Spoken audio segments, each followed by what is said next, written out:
AMH value పడిపోయింది, ఈమెకి egg తగ్గిపోయింది, ఏం వచ్చి చెప్పండి మేడం అని చెప్పి వస్తున్నాను. సో ఏఎంహెచ్ ఎఫ్ఎస్హెచ్ నేను కన్సిడర్ చేస్తా. అట్లనే tell me one thing, semen analysis కాకుండా మేల్ పార్ట్నర్కి మనం టెస్టింగ్ చేసుకోవాలి. సో హిస్ ఫర్టిలిటీ ఎవాల్యుయేషన్ చేసుకోవాలంటే what are the other hormones?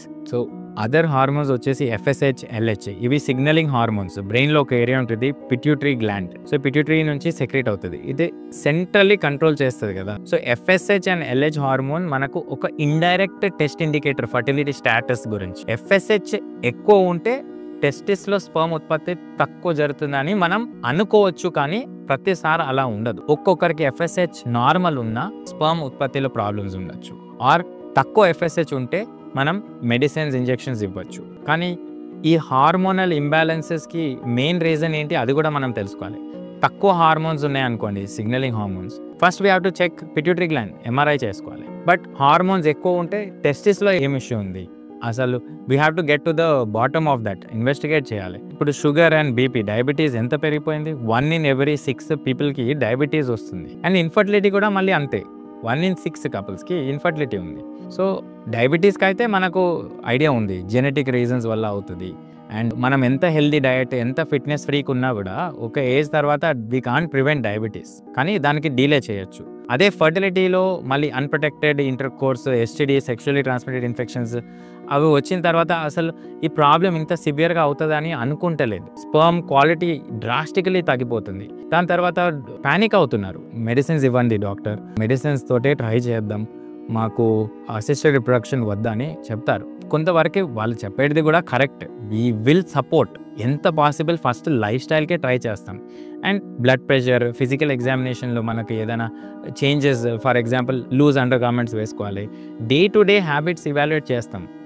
ఎంత టైం మోటార్ సైకిల్ రైడింగ్ ఉంది, అసలు వర్క్ పొద్దున స్టార్ట్ చేసిన తర్వాత నుంచి ఈవినింగ్ వరకు యూరిన్లో ఏమైనా ఇన్ఫెక్షన్ ఉందా, ఇవన్నీ కూడా ట్రీట్మెంట్ ఇవ్వాలి. అసలు సిమెన్లో ఇన్ఫెక్షన్ ఉందా లేదా, ఇట్లాంటి రివర్సిబుల్ ఫ్యాక్టర్స్ ఫస్ట్ మనం రివర్స్ చేసుకుంటాం. ఆఫ్టర్ దాట్ అన్ఎక్స్ప్లెయిన్ ఫ్యాక్టర్స్ ఉంటాయి కదా, దానికి మనం మెడిసిన్స్ పెట్టచ్చు.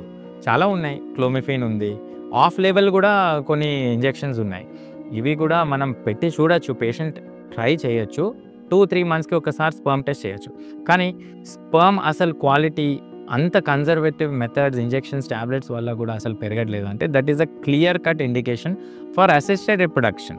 అది patient we have to explain. అది యాక్సెప్టెన్స్ రానికే కొంచెం టైం పడుతుంది. అసలు హాస్పిటల్ రావాలి కదా.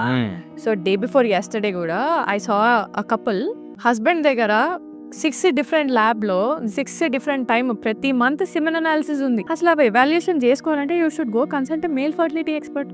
మనం కంటిన్యూస్గా ల్యాబ్స్ చేంజ్ చేస్తే సిమెన్ అనాలిసిస్ చేంజ్ కాదు కదా. So what we have to understand is first interpretation is very important. And what do you exactly think, like doing semen analysis in a fertility center versus doing in a pathology unit? సో first అయితే like you discussed sexual problems ఉంటే first male specialist దగ్గర, andrologist దగ్గర వచ్చి చూయించుకుంటారు. కానీ sperm quality ఇష్యూస్కి అసలు రారు. చెకప్కే అసలు మాకు ఎందుకు ప్రాబ్లం ఉంటుంది, వైఫ్కే ఉండొచ్చు అని అనుకుంటారు. That is wrong. So definitely ఒక ఫర్టిలిటీ ఎవాల్యుయేషన్ వచ్చినప్పుడు కపులే రావాలి అండ్ సెమెన్ అనాలిసిస్ టెస్ట్కి ప్రిపేర్డ్ రావాలి యాక్చువల్లీ. ఎందుకంటే అది first screening test. 2 to 3 days sexual gap పెట్టి వస్తాయి. వైఫ్ది కూడా ఇవాల్యుయేషన్ అయిపోతుంది, హస్బెండ్ది అయిపోతుంది. In matter of 15 to 20 minutes మనకు వాళ్ళ ఫర్టిలిటీ స్టాటస్ గురించి ఇమ్మీడియట్లీ తెలిసిపోతుంది. సెకండ్ వచ్చేసి సెమెన్ అనాలిసిస్ ప్రీవియస్ రిపోర్ట్స్ కూడా కొన్ని పేషెంట్స్ పట్టుకొస్తారు. 4, 5, 10 times చేస్తారు. Finally IVF lab or fertility expertise ఉన్న సెంటర్లో మేము చాలాసార్లు చేసినాం, ఇప్పుడు ఇక్కడ మాకు కుదరదని చెప్పేస్తారు. కానీ that is the place where they are getting the real answer sometimes. చాలా చిన్న ల్యాబ్స్లో చేయించుకొని ఫర్టిలిటీ సెంటర్లో మేము చాలాసార్లు ఇచ్చుకున్నాం, ఇప్పుడు వద్దు మాకు అని అనేసరికి అది that is a big blunder. ఎందుకంటే ఫర్టిలిటీ ల్యాబ్లో ఎక్స్పర్ట్ ఇవాల్యుయేషన్ అవుతుంది. సో సెమెన్లో ఉన్న స్పర్మ్ ప్లస్ సెమైనల్ పారామీటర్స్ కూడా మనం చెక్ చేస్తాం. కరెక్ట్. సో పస్ సెల్స్ ఉన్నాయా లేదా దానికి స్టెయిన్ చేసుకుంటే కదా పస్ సెల్స్ అనేది తెలుస్తాయి. లేదా జస్ట్ బ్లాంక్ రౌండ్ సెల్కే పస్ సెల్స్ అని రాయొచ్చు. ఫ్రక్టోస్ చెక్ చేసుకోవాలి. దాంట్లో మళ్ళీ చాలా పారామీటర్, లిక్విఫాక్షన్ అండ్ మార్ఫాలజీ కూడా స్ట్రిక్ట్ మార్ఫాలజీ ఫాలో చేస్తున్నారా. సో డీటెయిల్డ్ రిపోర్ట్ ఉంటుంది, 3 to 4 pages report in IVF centre usually. But diagnostic lab వచ్చేసరికి అసలు మార్ఫాలజీ ఒక్కొక్కసారి ఉండదు. పర్సంటేజ్ ఆఫ్ లైవ్ స్పర్మ్స్ ఎన్ని ఉన్నాయి, లివింగ్ డెడ్డా, అసలు కదలికలు లేదా అని రాస్తారు, కానీ అది లైవా డెడ్డా అని రాయరు. So this is the difference.